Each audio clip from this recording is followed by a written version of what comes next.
ஏடிஎம்கே விட்டுருங்க, அது ஆல்ரெடி காலை நக்கிருச்சு. இப்போ அடுத்து இவரை வந்து குனியை வச்சு காலை நக்க வைக்கிறதுக்கான வேலையை பார்க்குறாங்க. அதுக்கு இவர் உடன்பட்டு தான் போறாரு. இப்போ நான் அவரை வந்து திரையில ரசிப்பேன், ஆனால் வந்து தலையில வந்து நான் அவரை வந்து பின்பற்ற மாட்டேன். பிஜேபி கிட்ட போற மாதிரி இருந்தா யாரும் ஏத்துக்க மாட்டாங்க, மக்கள் ஏத்துக்க மாட்டாங்க.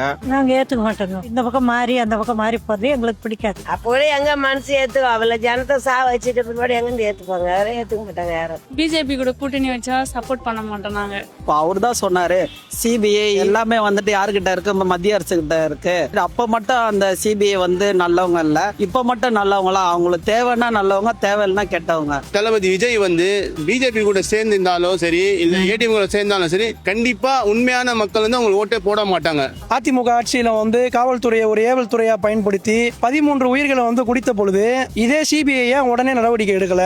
இதே உச்சநீதிமன்றம் ஏன் உடனே பதில் கொடுக்கல? அப்ப ஒன்றிய அரசின் மூலமா களமிறக்கப்பட்டவர் தான் விஜய். குஷி ஆனந்த் இப்போ வெளியே வராரு பாருங்க. அப்போ இதுலேருந்து என்ன தெரியுது, அங்கே வந்து கிரீன் சிக்னல் வந்துச்சு.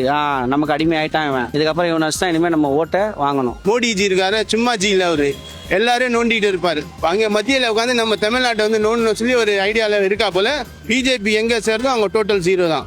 ஏங்க அப்படின்னு பார்த்தா கூட ஆந்திராவில் சனி லியோன் வந்தாங்க. கோடி எவ்வளோ லட்சக்கணக்கான மக்கள் இருந்தாங்க. சனி லியோவை பார்க்க வந்தாங்களா, இல்லை அவங்களுக்காக வந்து நிற்கணும்னு வந்தாங்க? அந்த ஆள் எப்படி இருக்கான்னு பார்க்கணுன்னு தான் வந்தாங்க. அந்த மாதிரி விஜயை பார்க்கணும்னு வந்து ஒரு கவர்ச்சி கூட்டம் தான் அது.